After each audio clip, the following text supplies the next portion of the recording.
now. Now. You said now, Dennis. Now. Right now.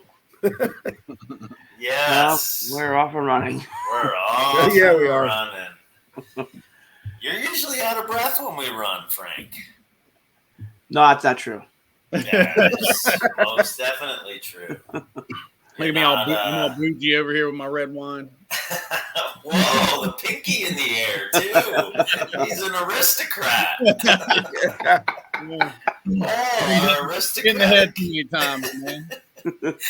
Our guest this week, Mr. Warren Thompson, drinking the red wine. Look at you, my friend.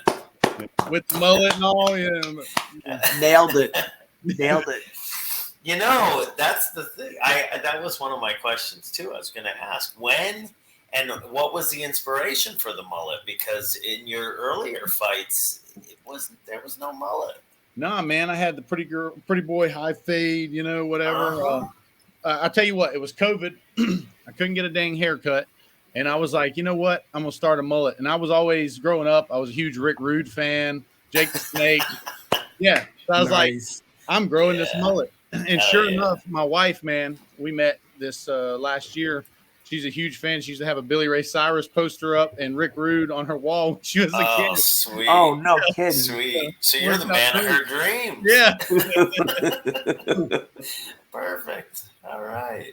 Not everybody can pull off the mullet, man. I got to be honest. Not everybody can do it. Right. I got curly hair, you know, and it's a mess today, but naturally curly hair. But he's like, you perm your hair? I was like, hell no, I don't perm my hair. It's all natural. It's definitely a different look, man. Definitely a different look. When I first went back and watched some of your older fights, I was like, is that really the same guy? I thought the same thing. I'm like, is that the same guy? That can't be the same guy. Yeah. I'll tell you the other thing that's misleading, and I don't know how many weight classes you fought in, but man, between some of those fights, I'm like, God, he looks like he's 50, 60 pounds heavier. It is truth. My heaviest I've fought, I believe, was just under 250, 240s. The lightest I've fought, believe it or not, I made a catch weight of 178 pounds. And pure misery, had to have 4 IVs to walk, couldn't pass the medicals. We're paying off doctors to pass the medicals. Blood pressure everywhere. It was vitals everywhere. It was crazy. All right. I just watched a fight it was MMA, and it was I believe it was MMA. You guys were both in tie shorts, but it was what's his name? Kujo. Oh, Chidi Nojikawani. Yes. Yeah. Yes, and you looked like if somebody said, yeah, they're fighting 170, I'd have been like, yeah. So that fight was 185. Okay. It was right before Chidi went to 170. So not too far off. Right, and so that one, funny enough, listen to this weight cut story. I'm coming down from about 208, 210 to make that weight. I get, we do your water load. George Lockhart did all my water loads, stuff like that. Worked with Connor, Tyson Fury. He's a good friend of mine. I helped him with Muay Thai. He helped me with my water cuts. And I'm doing my water cut. Everything's working great. We get to the sauna, and normally I'll do this before we start doing the alcohol bath stuff. I get in the sauna, and I put my suit on, and right away I jumped in for 20 minutes instead of easing in 10, then out packing towels. Yeah. I came out at 20. I had 8 pounds to cut. I'm like, oh, man, it's going to be easy. So I go to pee, try to force myself to pee. I wake up on the floor. I hit my head on the urinal and had a cut from here to here. And I'm laying in my piss. And so I get on the scale. I had 7 pounds to cut. My friend drugged me in that sauna, closed the door, and wouldn't let me out. I made weight, super glued my eye, and I fought and won that fight. Wow. I got back to the States and found out you got an infection from your own laying in your own piss. Right. So the big thing with that one is he's an amazing striker too. Everybody's like, oh, these two guys are going to strike. But I knew I had the strength advantage and the size advantage. So I just took him down right away because I knew if he opened my eye up, they'd stop it because it was in the corner of my eye. My eyelid was cut. So I was like, I got to get him fast. So that's why I wrestled him so quickly. It didn't go real long. No, like 60 seconds or so. Yeah. I just jumped on him real quick, surprised him that I was wanting to wrestle. But that's MMA. You got to be well-rounded. Yeah. It's interesting that you even you bring that up because this past weekend, the weekend before, Kevin Holland and Wonder Boy that fight, I watched today. UFC does those little shorts for the fights. I forgot what they're called, but anyway, I watched one today where you're seeing the corner at the same time. Unleashed, UFC Unleashed or something like that. So it's one of those where they do a little like docu series, a 2-part series of the fight, and his corner, Holland's corner, was calling for him to wrestle Wonder Boy a few times, and like they kind of had that agreement and whatnot. But so it brings up an interesting kind of conundrum there, where it's like, okay, well, is the honorable thing if you're saying that you're going to do stand up, but I mean, at the end of the day, it's MMA, so it's within the rules, right? For sure. And how is it dishonorable or cheating if it's not illegal? Right. I'll be honest. I left MMA for the reason of I have a bad back, knees, and I was like, at the same time, I got an offer from Glory and an offer from Bellator.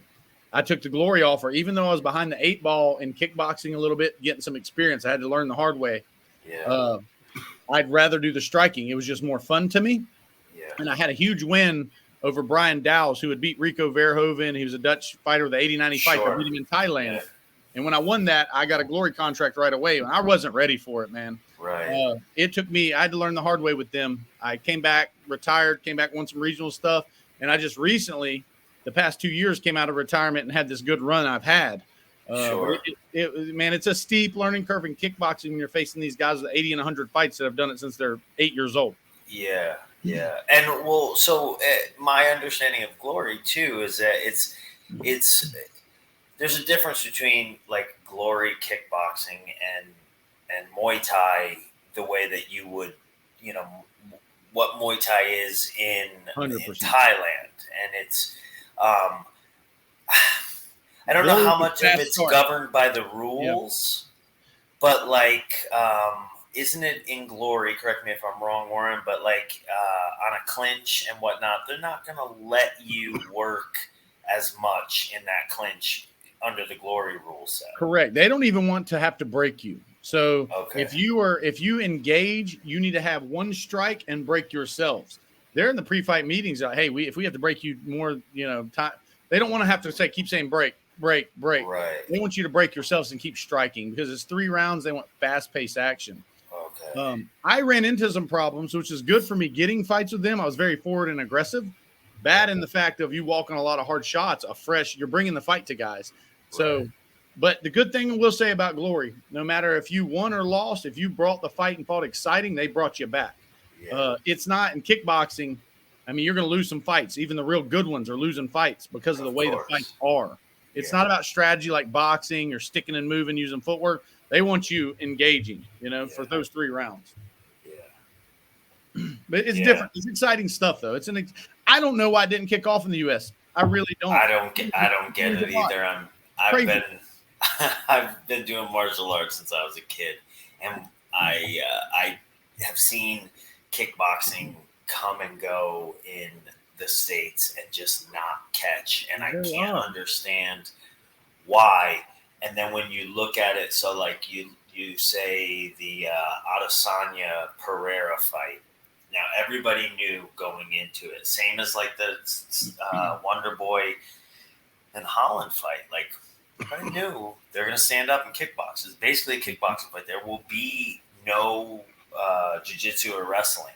However, the American fans, they don't want to see you wrestle, but they want to know that you can wrestle, that they want to know the options there. Right. Then they'll watch you kickbox. It's very odd, man. Izzy's a cool guy. Me and him fought on the same card in Glory, LA. He fought Jason Wilness.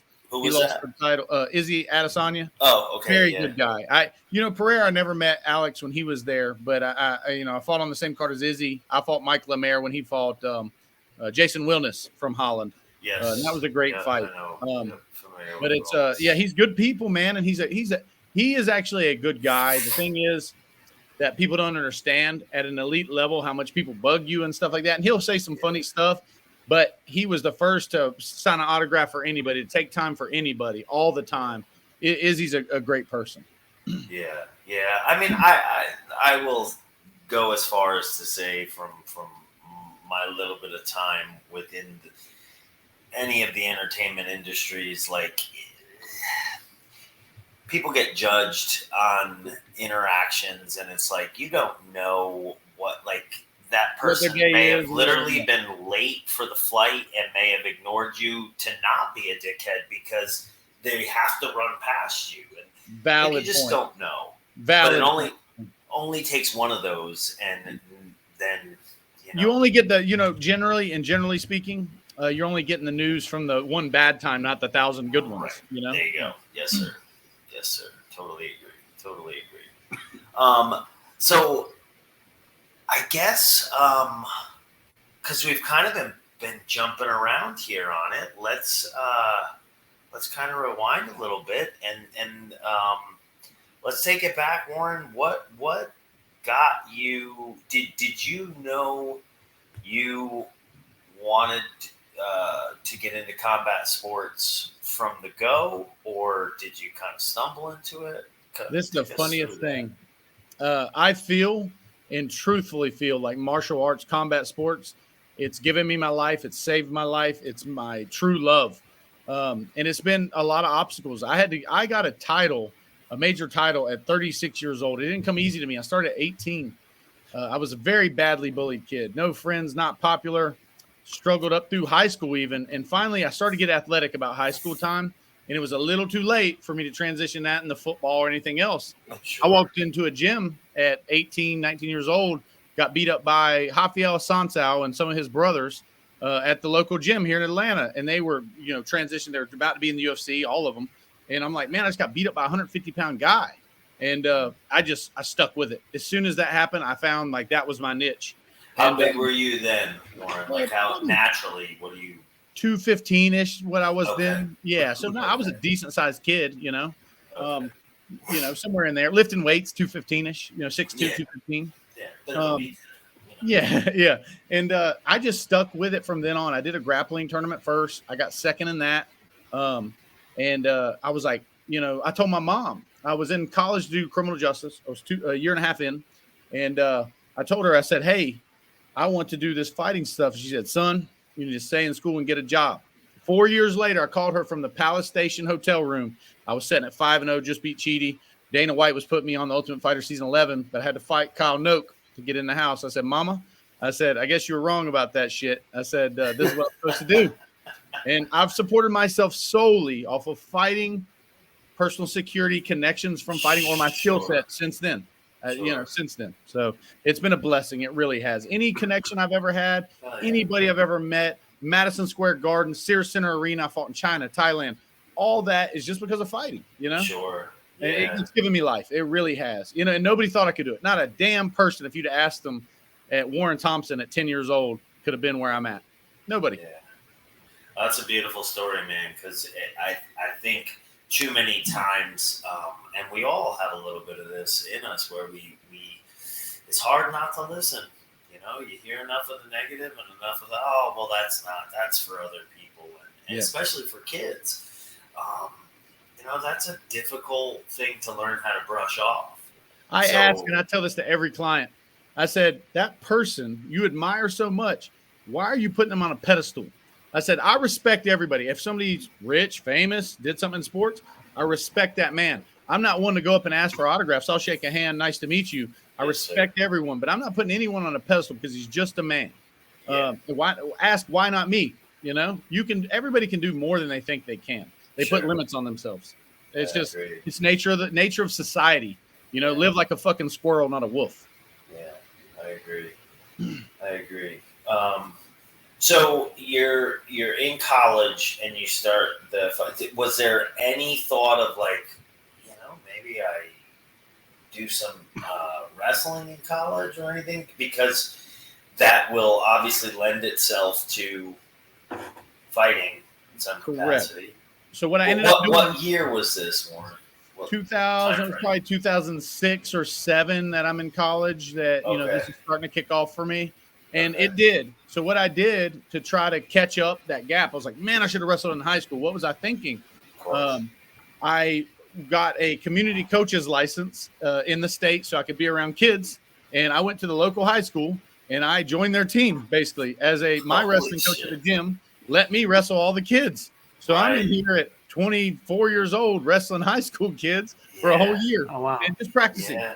And it helped me a ton. I did 1 year of that. Still didn't catch me up to where I needed to be, but it helped a ton, you know? Yeah, but I mean, I've heard other people, and it sounds like a crazy sort of logic, but I've heard other people, I think Chael Sonnen's the first guy I heard say something along those lines of like, if you are late to the wrestling game and you're getting into MMA and whatever, and you want to bridge that gap, like go find a high school team. And as weird as it sounds, like, yeah, you're going to get beat up by some teenagers. Yeah, you really, because you got to think, I do stuff like I'd lock my hands on, like, you can't do that. I'm like, what do you mean? Like, you're learning literally the scrambling, the positioning. It's a big change, like stuff I'd never seen or was used to.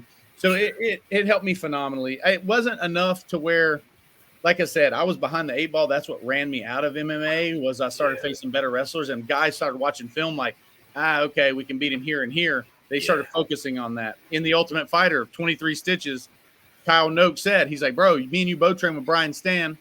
He's like, I knew your weakness was the wrestling, so I just kept taking you down, elbows, ground and pound. You played it smart. Yeah. All right. So I guess then next place to go, Frank, correct me if I'm wrong, but why don't we go then? How did The Ultimate Fighter, how do we get from there to The Ultimate Fighter? How does that work itself out? Here's the thing, in that I'm a fighter's fighter. Like literally, I fight every day. If that's in the gym, like one of my main training partners used to be Brian Stan, and he would UFC Unleashed would come there to do the videos, and he's like, well, I know I have to fight Warren today because if the cameras are here, he's going to fight me.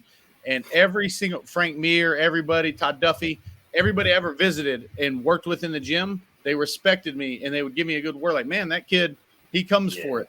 And that's how I managed myself most of my career, off of other guys saying, hey, Warren will show up and fight that guy. He'll fight everybody. And he's in shape. He'll fight hard. That's exactly what led me to the Ultimate Fire. Rory Singer and Brian Stan both are like, go try out. We'll put in a good word. I got there. Oh, cool. I held pads for one guy, Ong Song Lee, who's in one championship. Dana got to me, him and Uriah. He said, Warren, you can strike. We don't even got to watch you hit. You know, it's like that part. I just had to grapple. I submitted a guy with a triangle, and I was on the show. I just lost that year. You had to fight to get in the house, and Noak beat the piss out of me. Worst I've ever been beat up. Yeah. But I will take a second here. I got to tell this story. Go ahead. Okay. Chuck and Tito were the coaches that year. Chuck was not really super nice to me, but he looked pretty out of it that day. Maybe on, I don't know. But Tito catches a lot of shit in the public eye. Yeah. It was a Sunday night, and I got cut so bad. I had 23 stitches. We're in a bathroom waiting for the plastic surgeon. Everybody else was home. We're at the fighter's place, and he's sitting there with me for 2 hours. And he's just talking to a down-and-out 23-year-old kid who took his first loss ever. I was 5-0 going into that pro. And he sat there and talked with me for a couple hours. I have not seen him since, haven't talked to him since. And that made such an impact on my life to not give up. And when people all the time, like, oh, his attitude, this and the other, he literally did not have to sit there with me and talk to me for a couple hours till that guy got there. And it's just, that had such an impact on me. You know, I hope one day he sees something like that and he's like, damn it, like if he remembers it. But it was amazing to me.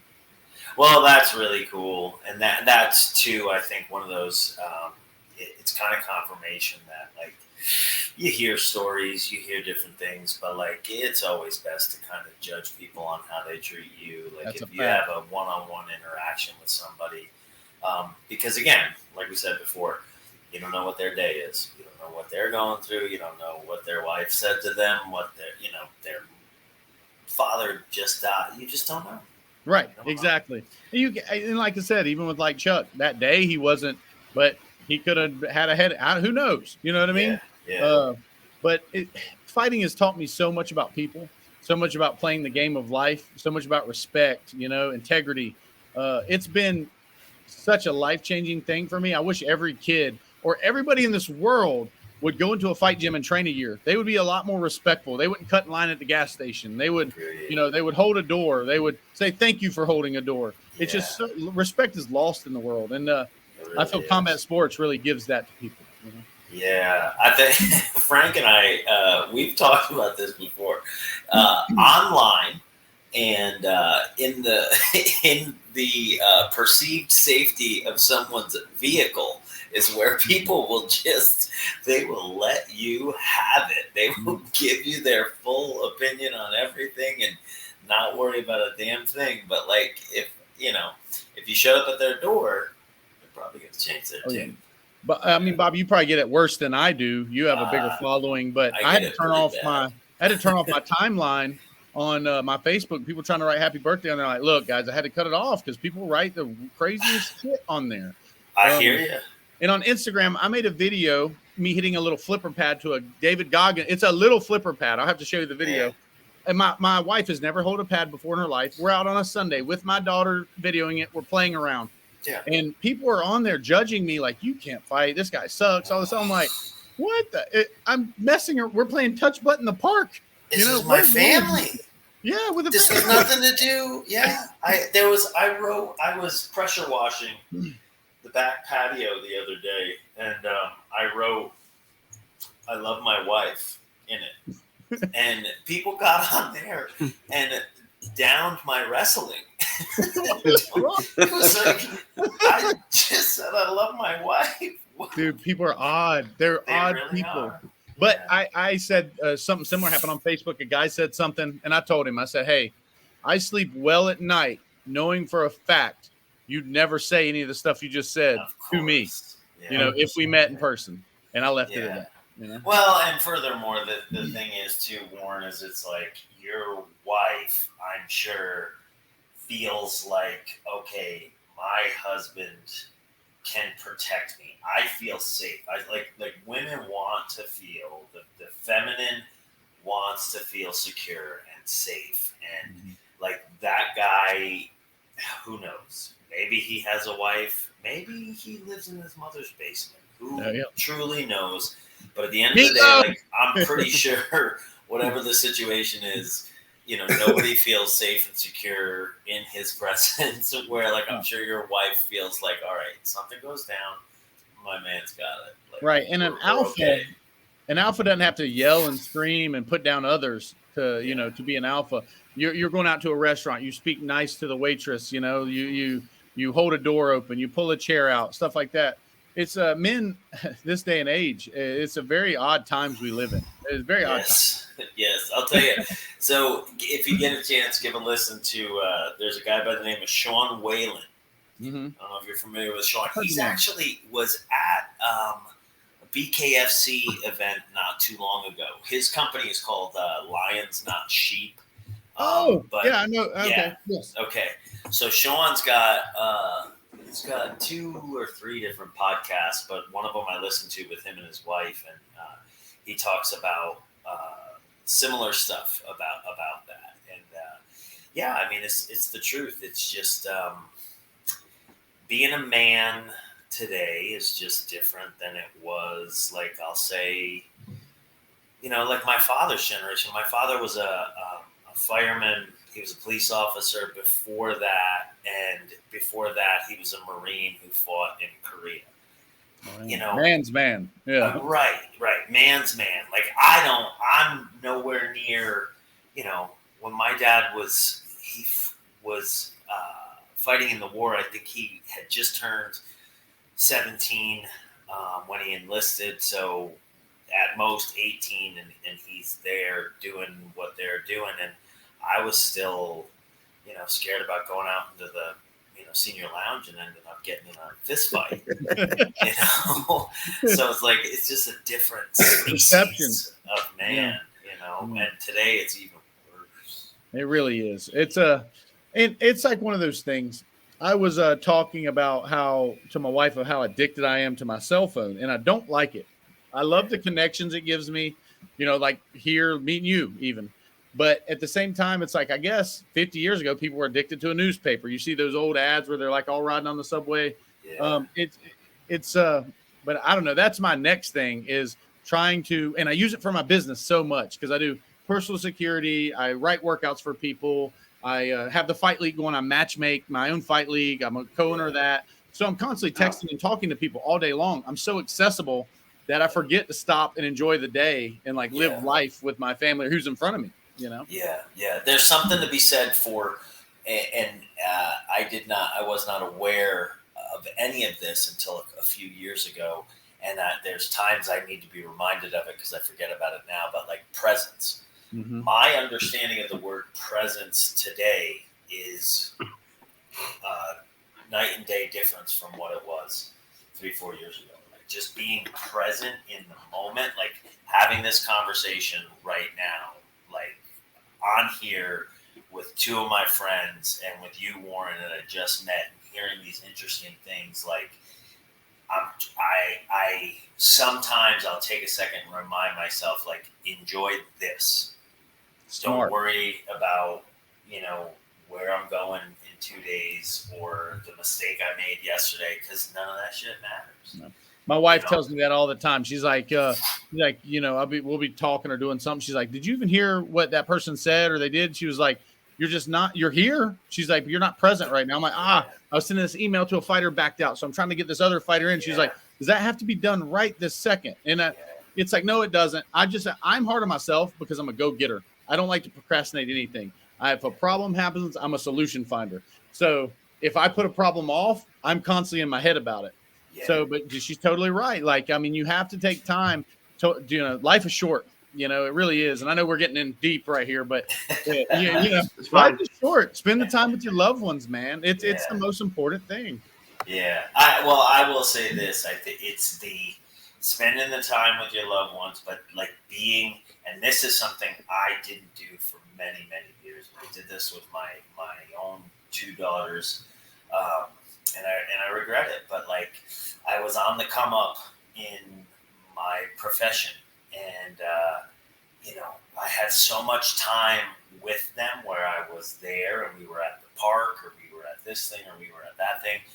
And here I'm thinking of, the match I have in 3 days in the Tokyo Dome in Japan. And, the promo I got to cut to kind of, lead into that, what I'm going to say. And, meanwhile, I missed, I missed some of like my daughters being 9 and 10 and being, because that only happens once. I've been you. And I was lucky enough. My kids as babies at 6 weeks, my ex-wife handed me my babies and said, hey, you're in the gym all day. You don't work.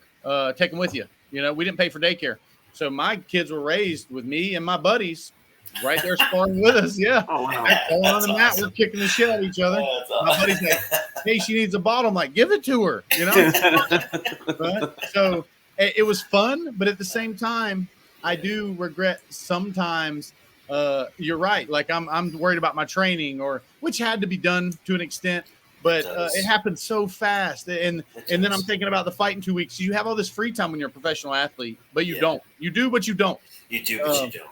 You do what you don't. And that's what people don't understand, because it's the stress of doing that in front of somebody. You want to be at your best. It's it can, okay, I didn't work any this month. But at the same time, every single day, every waking hour is awake, I was scared for my freaking life. You know? So it's interesting that you say that, because obviously you've had you fought way more than I have. But so in the few fights that I have done, the one pressure that I've felt the same in every single one of them is in the lead up, in the preparation. Once I had a date, I felt like any time I spent doing something that wasn't preparing for the fight, there was a little bit of doubt and a little bit of guilt. You have the devil and the angel. Yeah. Like, I don't know. Maybe getting one more round of sparring in would have been the better thing, but because I wasn't feeling good that day, I might need a rest day. And it's like, I don't know. It's just that push-pull. It is. What really led me, I still get scared. There's a picture of me right before my title fight in July, and I'm sitting backstage. And the funny thing is, I'm surprised we got lucky the fight went on. I got COVID that day. So I'm getting sick. My chest is hurting. My throat's hurting. I'm like, man, am I got anxiety and from the flight? So we're about to go out, and I hit the fire alarm. The damn fire alarm's going off in Hard Rock, the building. We're trying to fix that. I'm like, I promise I didn't mean to pull it. I want to fight. So I'm sitting back there, and my head's down. Somebody took a picture of me, and I was able to, when I came out of retirement, the past 4 fights, I beat Cody East out of the UFC. I lost to Stephen Walker for a title fight. He's undefeated. I beat Art Parker in the BKFC, and then I beat Hassan Ossini from Canada for the title. When I did that, every time I'd put myself in position, I'd say, this is where I'd be present. This is where I want to be. This man is coming after my dream. If I lose, this is it. He's coming after my children. This is how I feed my children. And I was able to overcome that. Before, I remember going out to fights, and I'd be thinking, man, I'm about to make this money, but I'd rather be sitting at home watching TV, playing my video games. Like, when it's fun, it's fine. But when the pressure's on, I didn't want to do it as much. Yeah. I found what I needed to find to mentally get to the place to really perform my best. And that took 40 fights. It was so hard for me to get there. Yeah. Yeah. Well, I mean, when you hear it said all the time, it's for some people, the biggest obstacle is the mental part of it. One of the interesting things that I've found with, because I was an athlete as a kid growing up and did martial arts, played football, like lots and lots of contact sports. And then I spent 20 years in pro wrestling, and I remember in the beginning feeling like they were similar. And what I've realized now is the anxiety I feel when it comes to pro wrestling is it's not the same because it's not necessarily competition. Mm-hmm. It's performance. But it's performance where you're required. I know through repetition that I'm going to be asked to spin 6 or 7 plates at a time and then have 3 more added on top of that. And then the top rope breaks or the referee takes a bump and can't finish the match or something. And now I'm spinning, 3 additional plates I wasn't expecting. So that's the anxiety I feel when it comes to pro wrestling. What I was missing from the competition anxiety was knowing that going into the event, I have one focus, one purpose. It is to beat you. It is to hurt you. It is to whatever that may be, whether that be kickboxing or football or whatever. Like, I got to stop you. You're going to try to stop me. Pro wrestling is different in that way. And I think the last 5-6 years that I've been doing it, though that difference has been way more bright to me, way more glaring. And so, like the boxing fight I did in Dubai, I was in between companies for the first time in a long time, and that was really the itch I was feeling like needed to be scratched. Like, I just wanted to compete, where I didn't have to worry about anything else other than I'm going to go out and try to punch your face in, and you're going to try to punch mine. We're all competition. It's primal. It's in us. Yeah. And that's what I was going to say, was there is just something simple about it, but primal is even a better description of it. It's single-minded purpose. I tell people this all the time. When you fight, it's good, but when you win a fight, and until people do it, it's any drug you ever take, sex or sexual relations, anything doesn't touch that feeling. Yeah. And it's such a strong feeling. If any man experienced it, you would want it again. It's just, and when you have that, your hand raised, you've worked so hard for something and you experience that, then you understand. Because people ask me all the time, how do you fight, or why do you fight? And how do you do that? That doesn't hurt. I'm like, how do you not do it? It's just, you haven't experienced that feeling yet, or you wouldn't ask me that question. Yeah. Oh, that's cool. That is cool. So all the fights, how many do you know how many professional fights you've had, crossing leagues, different disciplines, whether it be MMA, bare knuckle? Oh, like 36-ish. About 36 ballpark. I'm big on. I've been in some gym wars, man. I probably could have fought. I'm 37, and I'm thinking about getting out of the game just because my fire is. I won that title that I wanted, that Muay Thai title. I chased that for 18 years. Was I that want to be lion paid. fight? Lion fight, correct? Yes, Yeah. sir. Yes, sir. I now, and for USA, a lion fight for any heavyweights, that's the biggest probably Thai title you could get. I really now at this point, because I'm not going back to MMA, I want to get paid in either boxing or bare knuckle. And if that doesn't happen, this sounds crazy, but the local Cherokee County where I live here in Georgia, which is outside of Atlanta, they started a semi-pro league. One of the guys, the coaches hit me up and said, "Hey, you want to play? We think we can use you." Here I am going to play football, 18 years after I've been done with it, for the simple fact of competition. Yeah. Everybody's like, "Are you stupid?" I'm like, I'm trying to start a couple businesses with my wife, start the fight league. I'm promoting fights now. But for some reason, that draws me. And I know you probably understand that better than anybody. Yeah. I do. I don't have when I'm 46, so it wasn't like I was looking at this fight in Dubai and was like, well, that'll be the kickoff to my new career. Right. But it's a 2-fight deal, so I will fight again. I would much prefer to do kickboxing. The only reason I did boxing was because it was the Mayweather undercard, and the pay, money talks. Yeah. So we'll see. That, like you had said before, there's something primal about it, and there's just something in our DNA where it scratches an itch that doesn't get scratched in any other way. Yeah, no other way. And I know we're talking some the fighters on here, or anybody that stepped in the ring before, they understand what we're talking about. But it's like everybody else is like, I wish they could just experience it once, because I have so much respect for somebody that can just walk in there, even if it's just one time. And even if you lose, it's not about the performance. It's about facing your fears and doing that for yourself. Something that nobody thinks you can do. They think it's crazy, but there's something about a man that wants to go to war, and once you do it, you understand. Yeah. I think that's something I'll say within our DNA, that even at a young age, like that fight or flight sort of thing. And like I started martial arts really young, and it wasn't necessarily to fight, but once you do something for a little while, and whether you're good at it or not good at it, I don't know if it makes a difference, but I think at some point you do kind of want to go like, okay, well, does this shit work? Yeah.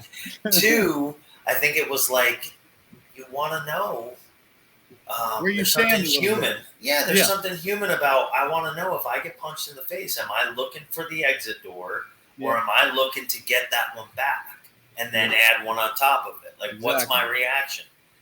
And I think that's something that every man at some point in their life wants to know the answer to.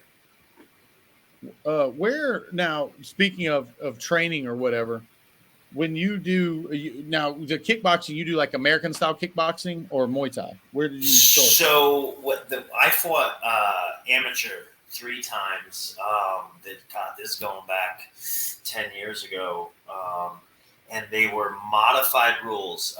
UFC was was definitely, it was the Ultimate Fighter and stuff had come out, so it was already taken off. But New York State wasn't, because that's where I'm from, is upstate New York. They had not legalized things yet. So like it was kind of MMA-ish, but not. And more modified rules. Yeah, so like you could clinch and you could toss somebody or trip, but once it went to the floor, there was no grappling from the floor or whatever. So I don't know what to really consider. I'll call it kickboxing. Yeah, I'll call it kickboxing. Yeah. Well, I fought one time. It sounds kind of like this in China. I got there. I was supposed to fight kickboxing. And they're like, and nobody spoke English. And they're like, you're fighting San Show. The translator told me San Show. I said, what the hell is San Show? And they're like, well, it's kind of like kickboxing. Oh, okay.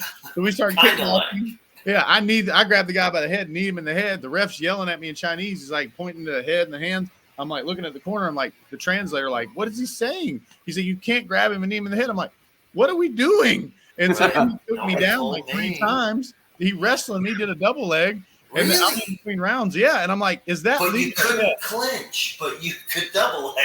Yeah. He grabbed my leg and chased me across the ring and dumped me. And apparently in San Show, you can do all that. It's like kickboxing with takedowns. Yeah. And are they wearing boxing gloves? Mm-hmm. Full boxing gloves. This guy ended up signing with Glory too. The guy I fought. It was an incredible experience. I beat him up pretty good with the hands and kicks. He just took me down a lot. So at the end, it was in China, gave him the decision, split decision. He's crying backstage. And I don't know why. I'm just sitting over there taking off my gloves. And the translator comes over and says, he congratulates you. You beat him. He wants a rematch. I'm like, I didn't beat him. They raised his hand. He's like, no, he's afraid he just embarrassed his family. They're going to lose their money, all this stuff. Apparently, government officials over there, they pay them. So he was so scared. He was terrified, man, crying like a child that he did not perform well. Yeah, it was incredible. I mean, just so different, you know? Yeah, whole different set of circumstances. Yeah, and it was like, man, I was like, it was a good fight. He fought well, you know, and you just didn't like his performance, you know? But crazy times, man. Yeah. I mean, I'll say even in this country, like before recent years with the UFC, where like the rule set is established and known, like on the come up when it came to, like I can relate when it comes to independent pro wrestling. It's kind of the wild, wild west. But when it came to like MMA, kickboxing, combat sports, it's even more of the wild, wild west when it comes to like independent promotions and what's legal and what's not legal. And like I know, so the amateur fights I did in upstate New York, nobody, or there were very few people that had good clinch work. Mm-hmm. So like I saw and I don't know Dennis and Frank, Cage Wars is one of the bigger ones up there, right? Yep. I don't know what those fights look like now, but I know that the first few, anybody who could clinch was winning, was dominating. It's not like that anymore. It's very, very professionally done. It's not like it used to be. Okay, yeah, because nobody had an answer for clinch, and so like you would see guys that were, you know, decent kickboxers, but as soon as somebody got the plum on them, they were trying to duck their head and back out of it. Yeah. And it was, old school Anderson Silva when he fought Rich Franklin. Brutal. Right. Nose next to his ear. Yeah. Man, well, speaking of that same fight in China, right before I went out, I went over there by myself, but there was a couple Americans there too. And I remember the guy before me got knocked out real bad. And in China, you don't have to put gauze, right? Like normally you have the gauze, the tape is behind by an inch. They just tape, straight to the tape. They want cuts. They want finishes under the boxing gloves. So no gauze. Wow. And he's knocked out. It's on TV there. So they don't take no time. They pull his ass out by his ankles, throw him on this stretcher thing and bring him back there and lay him on the couch. And I'm warming up looking at him. He's asleep. They're cutting his stuff off his wrist. They slit this man's wrist. So at this time, I'm like, I'm terrified. I'm over here by myself. They're killing this poor guy. Right. Crazy as this shit. guy fought to the death. Yeah. He woke up and his wrist is bleeding. Just a nick, but, you know, it was bleeding pretty good. But it was, for a minute, it looked pretty bad. Shit. Yeah, drug him out by his ankles, man. Didn't even wake him up. Drug him out of there. It was like blood sport. Yeah, I was gonna say that's like one of them bad Jean-Claude Van Damme movies. Yeah, like, shit, man. I hope my check cashes on the way back. I remember that too. I had a hard check, so I'm at customs, and they're like, "What are you over there doing?" I was like, "I was on vacation." Like in China, I was in the Shaolin temples. I shoved my finger in a little hole in the trees, you know. Like, I rode this dragon statue you're probably not supposed to sit on, but it was a good time. So. You end up then doing how many fights in Glory? Was that where the majority of your fights were?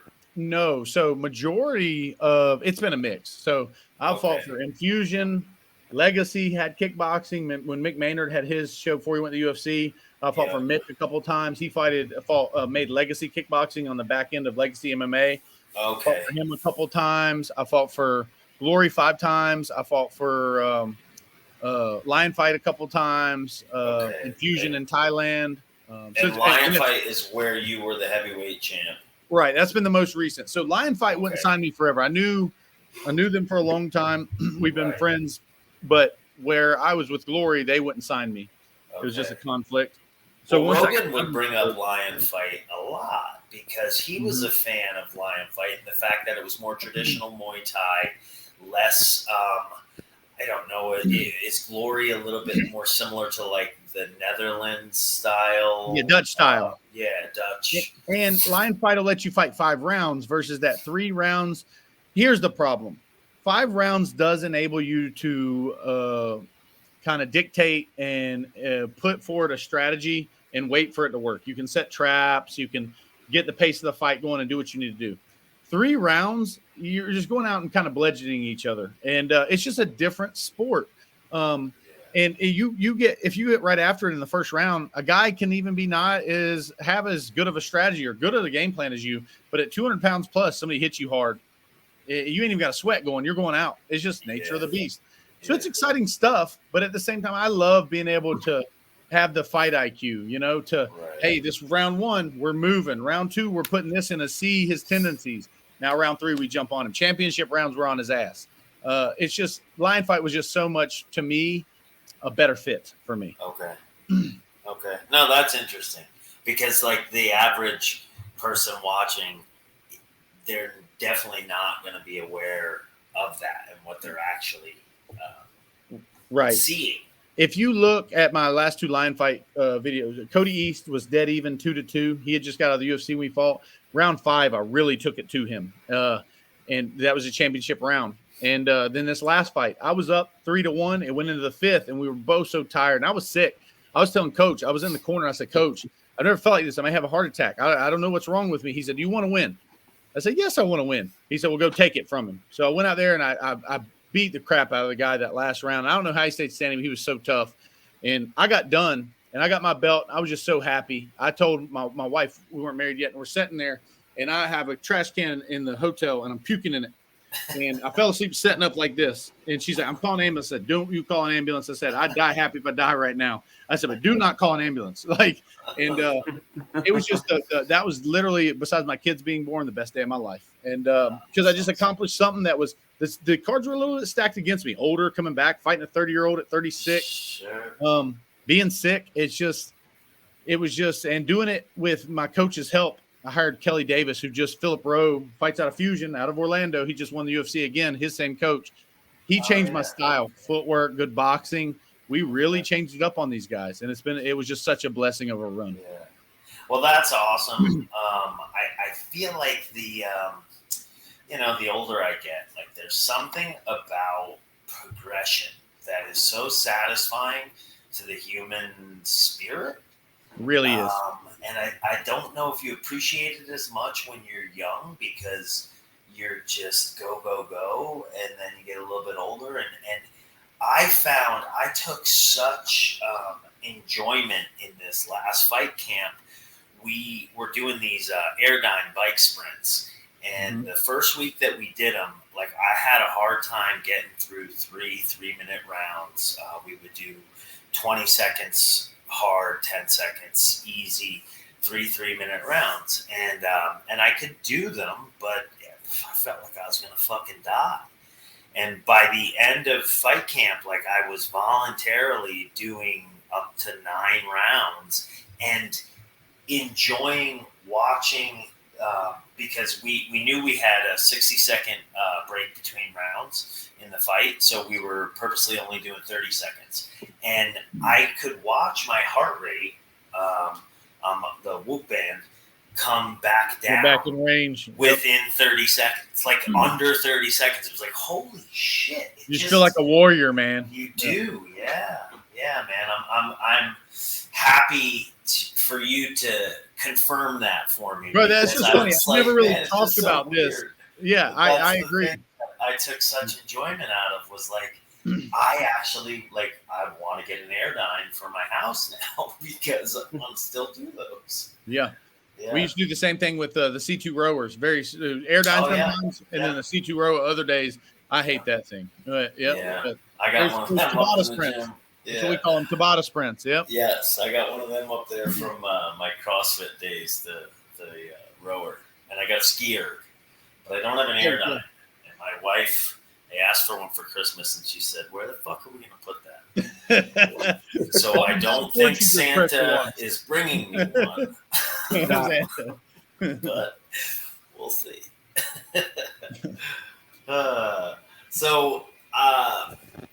I watched the. You've only fought once, BKFC, correct? Mm-hmm. Correct. Okay, so watched that fight. Actually, let me rewind real quick. The Lion fight, fights that you had, and the belt that you won. Though that was heavyweight. So what were you weighing for those? Okay. So in the 4 fights since retirement, I've come back. I fought Cody East. I weighed mid 240s, low 240s, somewhere in there. He was about 260 something. And then I dropped to 207 to fight Stephen Walker, Lion Fights Super and Super Cruiser champion. I only did that because it was 9 days out from the show. And because COVID, he had like 8 opponents drop. And they said, Warren, if you could cut that weight, I was 236. They said, if you could cut that weight, we'll pay you more money. We'll still give you your heavyweight title shot that you earned, but you would help us out a ton. I said, you're asking me. Of course I'll do it. Right. I did it. He beat me. He stayed undefeated. He's a great man, a great fighter. He taught me a lot. Sure. After that fight, we broke down some tape. He helped me fix some things. He said, your footwork, I was timing you, your steps, this, that, and the other. I went and fixed that for the BKFC fight. I fought that fight at 231. And then my last fight, I think I weighed in. We caught because he wanted to do a little lighter. So we're heavyweight. We called it like 225 or something like that. Okay. If I remember right. So anywhere from 225 to low 240s. Okay. And then, so you go to BKFC, watch that fight. Great fight. Thank you. Great fight. There's definitely, I want to say I saw a little bit of Ali shuffle a few times out of you. So you definitely corrected something in your footwork. That's Coach Kelly right there. Yeah. Yeah. White lightning. That's what he calls me in the gym. He's like, for a big man, you move pretty good. Yeah. You're definitely athletic, for especially given your size. Were you weighing for the BKFC fight? Low 230s, 231ish, 232. Yeah. And what are you today as we're sitting here talking? 246 this morning, but I'm bulking up, lifting again. I didn't lift weights for a year and a half. Right, and this is for football. Football, yeah. I want to be about 250 again, 255. Yeah, I've been as heavy as 263 when I was just retired from fighting, lifting weights. I grow very fast because I eat like a fat ass and lift weights, and I just, Yeah, it'll do it.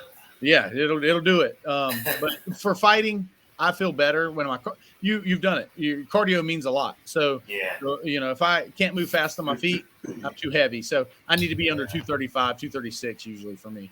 Yeah. I think the trade-off for me is always how much do I want to enjoy life and how strict do I want to be? Because so much of the weight stuff for pro wrestling, because it's performance, is aesthetics. Mm-hmm. And it's cool to be lean and to look a certain way and blah, blah, blah. But then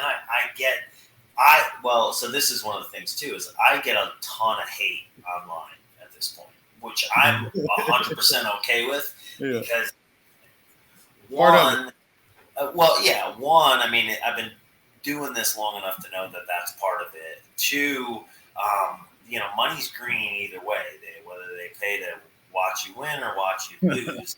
And then the third part of it is, frankly, when it comes to, please, nothing against you, friend. Frankly, like with some of these people that are the trolls that are online and stuff, you're not my fucking people anyway. Like, we're not hanging out. You the fat guy in the front row with the fucking black shirt on. No offense, Frank. You get a black shirt on. I got a black shirt on. But, like, who am I trying to impress with my fucking abs? Like, what the fuck do I care? Yeah. So sometimes I'm just like, I just want to enjoy my life and, have dinner with my wife and have a drink and, so much of the aesthetic part of it gets to me with pro wrestling a little bit, because it's like, honestly, when I'm at my leanest, and you can, I'm sure, relate to this too, like when you look your best is not necessarily when you are at your best level of performance. Like being shredded and ripped is not healthy. Like what bodybuilders used to do, they were on death's door when they sucked all the water out of the muscles, and like that was not healthy living. Me and OSP were talking about this a few years ago. He used to drive down and spar with me for camps a lot. And he was like, man, you cut to 85. He's like, you walk so big. And I was like, yeah. I was like, it does suck. And I was like, then my body fat, I get real lean. I look good. My abs are killer. But I was like, I feel like shit. And we were talking about being under 10% body fat. I can tell literally when I get under that number, it's like I feel like ass. You know, I just feel so bad. And he said the same thing. He's like, I realized the same thing. Around 10%, 10.5%, feel great. I'm performing great. Get below, and you look pretty good. Get below that. Oh, okay. Everything's popping. Muscles are granite. Feel like crap. You know. Yeah, everything's popping. So I got a friend in pro wrestling who's really dialed into his diet and stuff, and he's been up and down, but he always stays relatively lean. But same sort of thing. He had gotten to a point where he was obscenely lean, and it just becomes a mental thing, and enough was just never enough. And then he was getting such low body fat that he wasn't able to really go out and perform. And then at like the height of his run, at one point in NXT, he was asked to do like a 35 minute match, which, one thing when you're going on stage and you're posing at that body fat, but when you're asked to go out there and perform athletically, he came back from the match almost in like a shock sort of state. And his body was shutting down. They had to get him, medical attention immediately. But joint pain is big for me. When I get real lean, I'd have severe, and I got tendonitis and many tears and this, that, and the other. And I'm sure wrestling, who am I talking to? You've faced that. But when I get real lean too, my joint pain goes way up. And you'd think it'd be better because you're eating cleaner, the inflammation, you're controlling that to an extent. But every time I get lean, I feel like I was about on the verge of tearing something, Yeah. I don't know. Where did we see it, Frank? Was it on Warren's Instagram? Or where was it where you were cutting weight? Fucking shredded. Yeah. I don't know what year this was, but... Did I have a mustache? Yes. That was 2 years ago. That's when I fought Stephen Walker. I cut 29 pounds in 9 days. That was 2 years ago. Yeah. It sucked so bad. I was running every day, living off energy drinks and water and spoons of almond butter for 6 days. I run 5 miles a day. And that's how I cut that weight, and then did my water loading cut, made weight. I got my ass kicked that fight. Yeah. But I made weight, and I looked phenomenal. But I cut from 236 to 207 in 9 days. Yeah. Just do it for a photo shoot. Get all your photos out of the way. Look like Rick Rude over there for a second. Yeah. Yeah, Rude was shredded. Yeah, he really was. He was shredded at a time when like people weren't shredded. Like that wasn't the norm. Rick was on some vitamins too. Yeah, I ain't got but like one ab right now. She cooks yum blueberry yum all the time for me. It's like a pie with cream cheese and stuff in there. I eat like a whole one every other day. It's like I keep getting it. I do. I love to eat myself.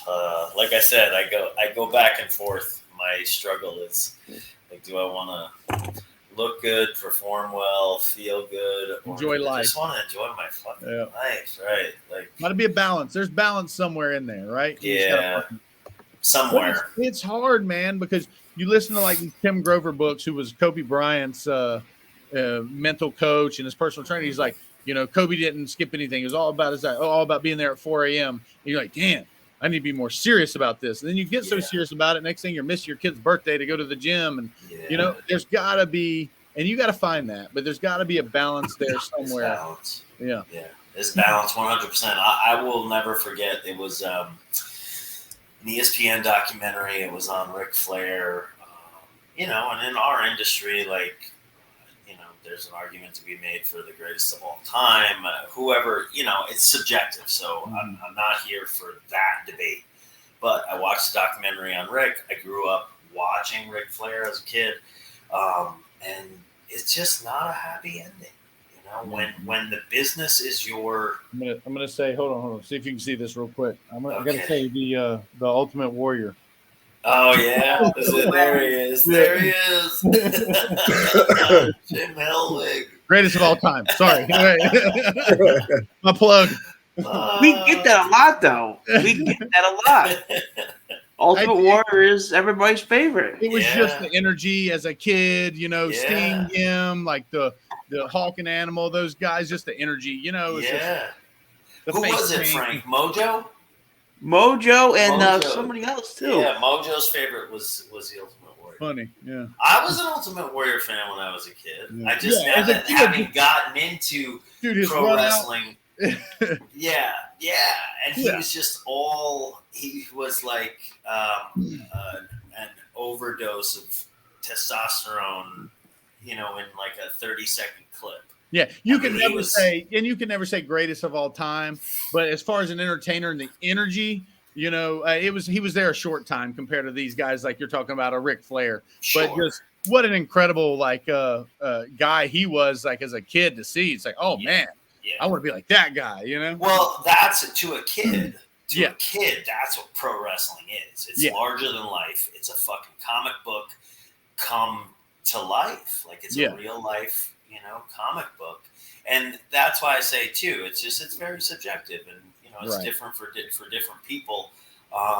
So find your flavor, really.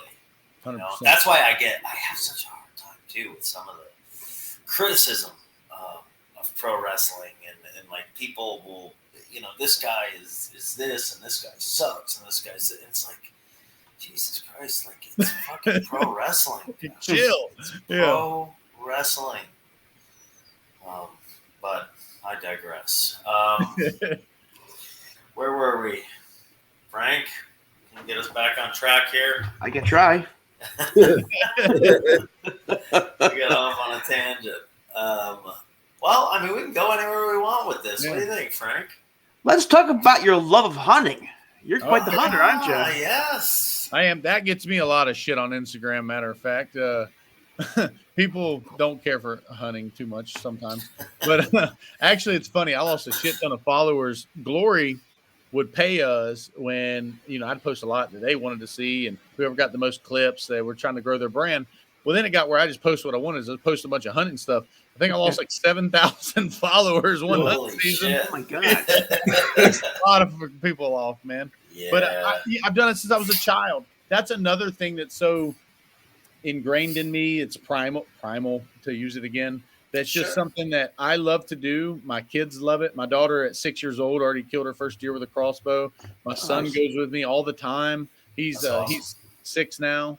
And it's just something I did with my mama. When I was 6 years old, I had my blanket with toys, and I'd go sit on them and drive my little trucks, and my mom would hunt.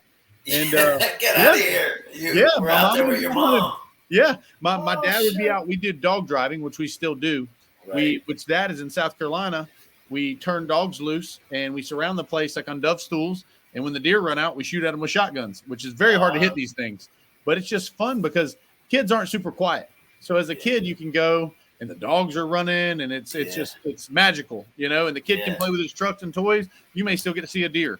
Whereas you take a kid to a deer stand, and he's got trucks driving around on the wood. You may not. But it's a great thing. And I love every type hunting, whether it be I go to the Midwest, bow hunt. I still hunt in the Southeast. I dog drive, any type hog hunt, any type hunting. I'm down to try it. And I love every bit of it. And love the meat too. Cool. Yeah. What's the strangest meat you've eaten? Honestly, and this is going to sound like not too strange, but I had never had bear meat until last year. I'd always been told it was greasy or bad, and my dad had tried it and it wasn't good how it was prepared. At hunting camp, we were out in the Midwest, and one of the guys brought a black bear he had killed. I'm not eating that. And he made bear burgers, and it was incredible. And a lot of people aren't big on bear, and they're like, it's just a greasy meat or a bad taste of meat. It was phenomenal, but probably the weirdest thing I've eaten, rattlesnake. We we grilled a rattlesnake last year at the hunting club that we caught and killed, and it was good. It was like chicken, just like really bony. Okay. Well, they say that it tastes just like chicken. Yeah, just like, and it really does. It's like a fish, chicken. Yeah. Squirrel. Yeah, eating squirrels. I used to put them in a crock pot and put cream of mushroom soup on them. Done that since I was a kid. It's really tough. Boil those things first if you're going to eat those. Okay. So the bear meat, when you look at it, does it look like beef? Or yeah, I mean, how it was. I saw it processed. So, to the naked eye, it was already ground up and everything. Oh, okay. It's like ground beef, and he had mixed with like ranch bacon bear burger. It was incredible. It was incredible. Yeah, shit, sounds good. It was a good. I've been vegan now since it'll be 2 years in February. I haven't had any meat. So one of my athletes is a vegan, and he gives me crap all the time for hunting, and he's like family to me. He started training with me, and he's a street kid, but he's learning a lot, and he's doing a lot of good things in his life. But he gives me hell all the time hunting. And I'm like, but when it comes time to cut weight, he struggles so bad because he's like, Warren, what do I eat? And I'm like, man, it's different to me. I finally got him on some squash and stuff. I'm like, but you don't want all that glycogen. You don't want all that sugar. And he's over here eating a lot of fruit. And I'm like, man, for me, I'd be having like egg whites and almond butter. I'm not sure what you should eat. What do you do when you do weight cut? Or the fight that I did in Dubai, I ate pretty regularly. I just made sure that my calories, my proteins I'm always at least keeping loose track of it to have a roundabout. And I know my calories, definitely during fight camp, I wasn't going over like 2,400 calories. And then when we went to Dubai, I was only cutting 10 pounds. So not terrible, man. Literally the weight cut, I didn't really change the way that I ate until the week of the weight cut. And we just for you guys, loaded. If you think about the water load, a gallon of water is 7 pounds. So you do 2 gallons of distilled water or something like that, cut it off the next day, control the salts. You're going to pee that out. Yeah. And we water loaded and then cut. I ended up 183. We were trying to get to 185. So nice. Yeah, it was. What was your reason for going vegan? The inflammation, like heart health? What was your main reason? So my wife and my daughter, they watched something on Netflix. Now this is Arnold Schwarzenegger one. It was. There were 3 of them. Oh, okay. What the hell? Shit, I can't remember them. Anyway, they were going vegan, or at least going to try it. And we weren't living together at the time. At this time, my wife and I were not in the same home. And I was like, okay. I was, to be honest, I was trying to put things back together. Right. And so I was like, all right, I'll try it. And it really, the first week, I was like, wow, this is way more doable than I ever imagined, because I truly never thought I would even want to try it. And then after like a month of doing it, this, as gross as it sounds, my digestion was totally different. Like I could feel just my digestion was so much more efficient. And I wasn't, there's no way of putting this, but like, other than, I was so regular, like you could set your watch to, I would have one number 2 in the morning and it would be plentiful and I was done for the day. And, as a male and you're getting older and you think about prostate stuff and all that happy horse shit when you're in your 40s, I was like, well, if I ignore this, I'm not really being honest with myself about how much better my digestion feels. So let me keep doing it a little bit longer. And then that got me to like the 6-month mark. And at that point, it was like your palate starts to change. So it was normal. Yeah, and now, like I said, it'll be 2 years in February, and I don't really. I don't know. Like, here's the thing with me. I like meat. I'm not even a person that like would down a vegan or anything like that. But for me, like when you know this, anybody that does work out or has gotten big before, you grow really off the carbs.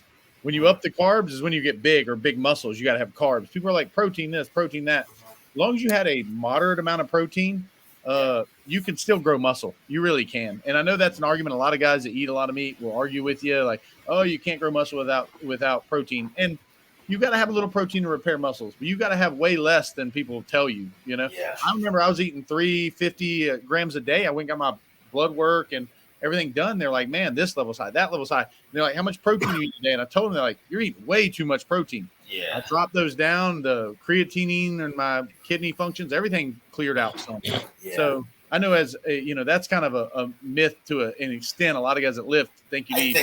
I think so too. Yeah. I think a lot of it comes from back in the day and back in like my childhood. Bodybuilding protocol is what got pushed out into society as the way to or health. Yes. Yeah. And it wasn't really healthy, and these guys were on all sorts of gear. Therefore, they needed 3,500 calories, because they were working out twice a day and they were repairing muscle, but they were also repairing muscle because they were on DECA and D-ball, and some, whatever else. So I think that enough of that got into the regular bro science advice world to where it just kind of skewed everything. Yeah. And now multiply that over however many years, and you do have people going, okay, well, yeah, you need a gram of protein per pound of body weight. But then you hear a lot of people say, like, no, it's probably half of that. Like, half to 0.75, right? Yeah. So, and here's my thing, guys. My pay grade. I don't fucking know. Same. Exact same. I'm not over here advocating that I'm quitting eating meat. I'm smart enough now as I age to have an open mind. I'm asking you questions. Yeah. Where was your thought process doing it? Hey, maybe I learned something. Maybe I don't, but I at least know how in your aspect, what you thought about it, like, I don't know all the answers. None of us do. None of us getting out of this game alive, No. No. Father Time is undefeated. That's right. He is undefeated. Yeah. I think my reason for staying vegan is it's just kind of become like the lifestyle within my house, and it's easier for us all to be vegan. Hey, that's something y'all do together and it benefits you. Why not? We just had fish for the first time, so I guess we're now pescatarian. Yeah. And it was good fish. I don't even really like seafood, but from what I read, the longest living people in the world, I think they're pescatarian. They were like in somewhere near the Japanese islands, somewhere over there, and that they eat fish, nuts, berries, some rice, and walk a lot. Yeah, and live very long. Nuts, you say, Frank? You like nuts? Like nuts? Yeah, like nuts. I think that's a different kind of nut, but whatever. Oh, Dennis, you had to go there. Zing! See, we're gonna get thrown off. You can't say that kind of stuff nowadays. You're gonna get canceled. Yeah, you're canceled, Dennis. Nobody even knows who I am. We're fine.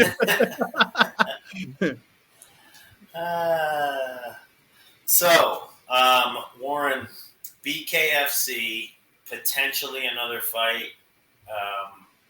Potentially, and here's the thing: BKFC, David Feldman, Nate Shook, all respect to you guys. You've seen, me fight. I think I bring something dynamic to that league as far as a heavyweight goes. I think I bring a little bit of the boxing audience over there. I got nothing but good praise from guys who know boxing. They said, man, for a big guy, you were moving so well in there. Lorenzo Hunt, their champion, even said that to me. I hope they respect that enough to give me a fair wage and we can work something out. I enjoyed the fight that I watched. I thought your Your opponent had a little bit more of a brawling style. Mm-hmm. You definitely were working behind your jab, and you were quite a bit more technical. It was just enjoyable to watch. There was good pace to it. There was no lag, no like lumbering. All business. Big All dudes. business. Yeah. And there were a couple times where like you could tell, like, okay, shit, Warren's on the gas pedal here. Yeah. There's a time or two in the fight where I'm like, man. So I got in trouble once with Glory. I was winning the whole fight against Robert Thomas out of Canada. He trained with Joseph Vadolini. And this was a qualifier to put us in the top 5 with Izzy and at the time Dustin Jacoby and them to get a title shot or tournament. And he beat Lemaire. I beat Lemaire. So we fought. And I'm winning the whole fight. There's 28 seconds left. And he tagged me a little bit. And I'm like, oh, man, you got me a little bit. I'm going to come get him. He knocked me out. 28 seconds left, and it destroyed my career. And that's why I retired after that for a short time. I was having muscle twitching, bad concussions, all kinds of things. Yeah. So in that BKFC fight, David Feldman's over there, and he's like, let's go. And I hurt Art in the 4th round badly. It took me a while to find the spot. I found it. I busted his eardrum, and there's blood shooting out his ear. He would not fall down. And I said, this guy he's too crazy. I'm not going to finish him, right? I said, I'm up 4 rounds to none. The 5th round, I'm dancing, showing my footwork. They got a little upset at that, but I'm not a dumb fighter. I said, why would I risk being in here with a brawler? I'm up 4-0. I'm using my skill anyways. It's not like I'm running from him. I'm strategically setting strikes and using my footwork. I'm not backing off that. And I think to an extent, the product they're bringing, the crowd they bring it to aren't necessarily like you guys who've watched fighting or know some fighting. They're the general public who just wants 2 rednecks brawl. They don't care if it's skilled. They just want to see somebody go down. There's nothing fun about watching that for me, and I don't know. Maybe it's just the way that maybe I'm not the target audience, and I'm willing to accept that as the answer too. But like, I don't want to just watch 2 guys throw haymakers until somebody falls down. Do I like a good emotional exchange? Sure, 100%. But I want to see that there's still some technique, strategy involved. Yeah, in my mind, I can go to a bar on a Friday and watch 2 fucking drunk assholes fall into each other. And in my mind, there's room for everybody there. The only problem is Alan Belcher maybe and me at that heavyweight division, Mick Terrell. Those are guys that have some experience striking. What did Belcher fight in the UFC? He did 85. He fought at 85. Okay. He's fighting heavyweight. Mm-hmm. But he's moving well. He moves well. He has some good Muay Thai experience. He's probably the most similar to me there. What's he weigh when he's fighting in BKFC? I believe 225, 230. Okay. But he's done well. But here's the thing. You open up that Pandora's box to start putting more skilled guys there. Maybe that now you're having skilled boxing in there, and it's not what their product that they're wanting to push because for some reason they have sold that to the mainstream media, and they're being pretty successful with it. So I understand, hey, we don't want to put too many of those guys like that here in that takeover because there ain't no way that many of these guys on a skill level wise, of course, if they catch me, maybe, are beating me in a boxing match when it's technical. Right. They're just not. I was back there warming up with them, and I was just watching like, man, these guys they hit hard, but they're not good. Right. They're not technical fighters, you know. But bare enough, anything can happen. That's interesting because two things, two guys I want to bring up. One, fights out of my gym here in Orlando where I train and where I trained for the fight in Dubai. His name is Jack Gallagher. He wrestled. He was a pro wrestler too. I see. He fought on the same card I did. He did in Orlando. I met him. Yeah, and Jack is very, very technical. Mm-hmm. Very, very classically trained boxer. Hell of a fucking grappler too, man. I think he is or has had in the last month or so an MMA fight over in the UK, which would have been his first one. But he's a handful everywhere, Jack. I mean, he fought Rick Caruso, one from Rick Caruso, who's a game guy, tough guy. Yeah, Jack had a good fight that fight. Yeah. Jack, very technical. And then the other one I would bring up is like Chad Mendez. Mm-hmm. He's a technical fucking striker as well. Like he in the UFC, Chad wasn't a brawler per se. I mean, he was a wrestler who could fucking throw hands. Yep. Yeah, I agree. And here's the thing that made him so effective is that being that wrestling base and then had those hands, he controls where the fight goes. He wants to stay standing, you're staying standing. He wants you down, you're going down. Yeah. It's interesting the way that the progression of MMA has gone over the years, and how at one time you did have guys that had their background, and they would lean mostly on that, but they would dabble in the other stuff. Where now, in even 10 years, it's progressed to the point where like you gotta pretty much check all the boxes. Oh yeah, really have specialists anymore. Unless you're just so elite at whatever your specialty is that it's just they can't touch you the other stuff. But for the most part, I 100% agree with that. Yeah, it's interesting to see how quickly it's evolved from that to this. Yeah, really has. But yeah, it's cool. But I don't how many fights I don't know how many fights Chad Mendes has had in BKFC. I do see on his Instagram he pops up. I'm sure they just follow my algorithm or whatever, but he pops up on my Instagram every few days. Yeah, I don't know. I didn't sign him long ago. I don't think. Yeah, not too long ago. And the other little guy. Oh man, and I'm drawing blank on it. Bald guy. He was fighting UFC too. John Dalton or what's his? I'm just drawing a blank. Smaller fighter, 135 or 145. I want to think he won in BKFC very fast. Came over from the UFC. Smaller fighter. And I can't think of his name. Light skinned guy, bald. I think bald or short hair. But fast win for him too. A couple of the guys have done real well. We'll see how Greg Hardy does too. I threw my hat in the ring for that one. He's a monster of a man. Yeah, he is a big human being. Big human being. I know there's quite a few people want to take a shot at him. Yeah, I'd be on my bike with that one for sure. Yeah. What was I going to say? Chad Mendes, also a big hunter himself. Yes. Yep. Yes. That's. I follow him. Yep. Yeah, I think he's dabbling in like a hunting show, maybe. He's got. Have you ever thought about that, Warren? So I have. So when my daughter was a baby, remember I said at 6 weeks, I was like, hey. So that hunting season came along the next year, and she's 8 months. Here we go hunting. I got a little backpack, and I put her in there. She sat in it. She's right on my back. And, I'd use my crossbow, or I had a really quiet rifle, 7.62, and I'd shoot deer, and she just sitting there looking around. Nothing bothered her. We did 5 deer that year with that baby on my back, and had a fanny pack. I put diapers and milk in, and I'd stop every hour. I'd clean her up and make sure she had food. And she was happy as a clam. A couple hours, we'd hike around. Yep. That was my cardio back then. Yeah. That's awesome. Yeah, if I had a show, man, everybody's like, you should start a TV show. That would have been pretty cool. But I get that a lot. I mean, I'm not the most technologically savvy person, so I'd have to have somebody help me with it, obviously. I would need assistance as well. I would need assistance as well. Well, I mean, maybe get that backpack out on your next hunting trip, and I'll get in there. Yeah, I don't know. You said you weigh about 200 pounds, man. I got a bad back. Well, I can water load and cut some of that. I won't shit my pants. Yeah. Well, I'll try not to. I can't. No promises. No promises. Depends too old for that kind of crap. I won't shit. Yeah. Well, getting old enough to the point where that'll be coming back into my life. Back at it.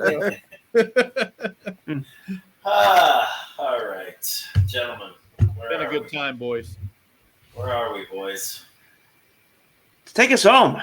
Taking it home. One question. Is the Dukes of Hazzard themed pickup truck still around? Yes, that's my brother-in-law's truck at the hunting club, the 01. Yes. And it has the horn and everything. Oh my God, that's awesome. Oh, that's awesome. Yeah, I'll have to take a picture of it next week when I'm there. It is still around. We put the dogs in the back and we drive it hunting and blow the Dukes of Hazzard horn and let them out, after the deer. Awesome. So my brother and I, growing up, we were in the same bedroom. We were less than 2 years apart. We had beds that were, like a each other, and we would watch Dukes of Hazzard, and then we would jump from bed to bed like they were moving cars. Dukes of Hazzard. He was. That was the show back then. He was Bo, and I was Luke. He had a yellow pajama shirt, and I had a blue. Yeah, that's probably too much information. Yeah. Hey, man, if it brings back a childhood memory, is a good story. You know? Yes, sir. That's yes, life sir. experiences, man. Yes, sir. Yes, sir. That was the days. Well, Warren, I'm gonna have to hit you up at some point, even though I'm vegan. I gotta go hunting. Dude, you got to go hunting. There. We can. Hey, a lot of needy people need that meat.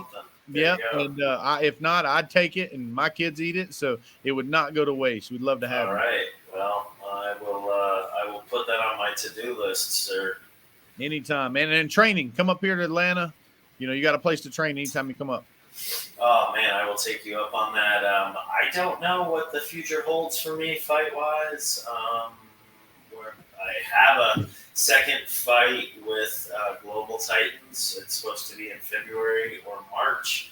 We will see if that happens. It was supposed to be kickboxing. It seems now like they're pushing more for boxing, but we will see.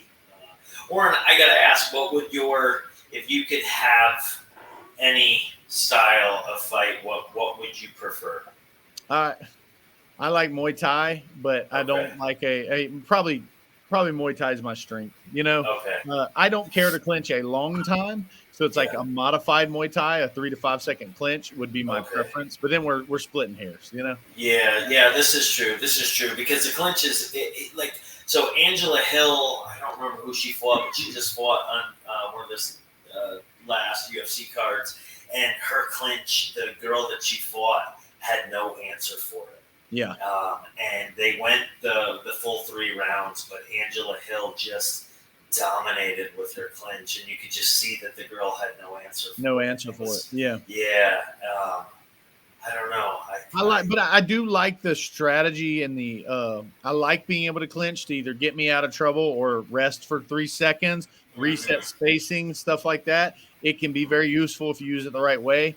I just don't like getting stuck in it for a good way to get out for you young guys too. If you want to get out of it and they're grabbing you, drape your hands over the ropes, both of them, pull them to you. They will break them There you go. Yeah. There you go. That was one of the things that kept happening in the fight that I had in Dubai. My opponent was a traditional boxer, and so when we would get tied up, he was waiting for the referee to break us. So it was like tie up and look to the ref. And my natural muscle memory was to clinch and twist him or to turn him or to trip him.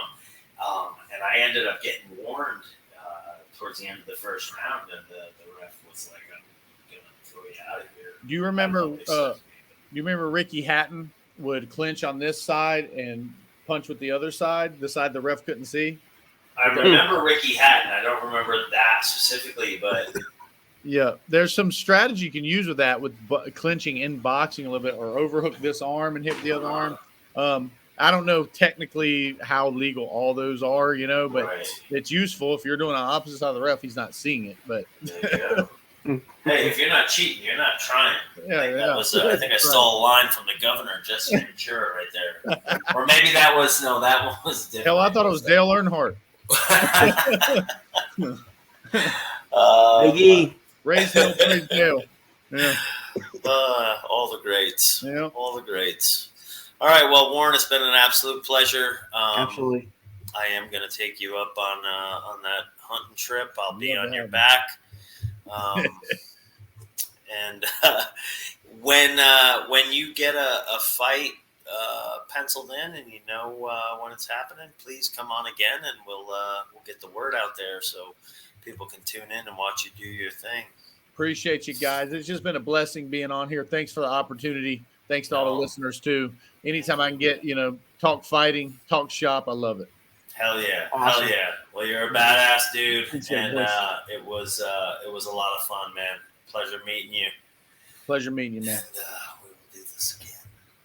Enjoy. Thank you. All right. Frank, Dennis. All right. Later, boys. We Enjoy. gotta formally do it, I guess. Say goodnight, Bobby. Yeah, you got it. Come on, Frank. You have something that's stock, Frank, right? you got anything, Frank? What? We'll just go right to mine, Frank. If you're, What do I say? I don't know. You say Time to something. go home, Bubba. And I can't remember what it was. All right. You scared Dennis. Warren off. Fuck it. Yeah, fuck Frank. All right. Say goodnight. We've Bobby. got some big things Good night, coming up. Bobby. Though. Wait, Oh, wait, God, Frank, wait, you missed- Son of You a missed your bitch. cue, Frank. wait, Frank. wait, wait. Wait, Could've wait, fucking wait, left wait, Warren wait, wait, on wait, for wait, this. wait, Now wait. it's like we didn't want him on here. You just look so much like your son. that was your son.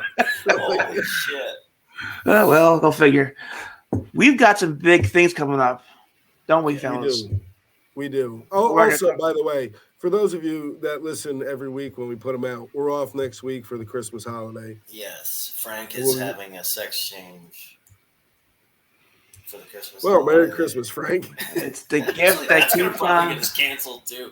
You're gonna have to probably edit that out. But The yeah, gift that so, keeps on giving. Yeah, we're back on the 27th with another one. Okay. And some shit coming down the pipe in January. Look out. Look out. This was Yeah. a good one. Fuck, man. Warren was a good guest. But for the record, you're not fighting anybody else. You're not fighting some jabroni out in Peekskill, New York. No, fucking hillbilly, fucking Don't- asshole. I think his name is. That's his full name. No, I don't know where any of that came from. And no, I'm not fighting this guy.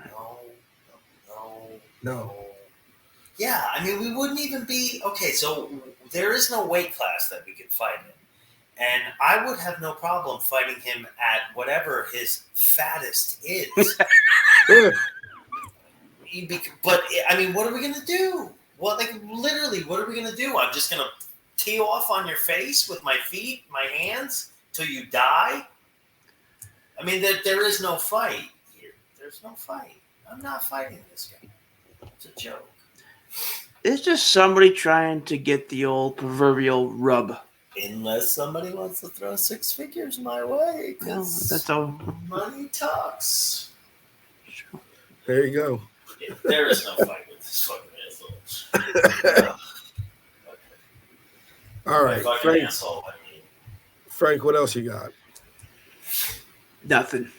All right. Just happy to be here. Meow, meow, There we meow. go. There it is. Now we get it. You Meow, meow, meow. shit, you. All right. Take two on this one. Say goodnight, Bobby. Good night, Bob.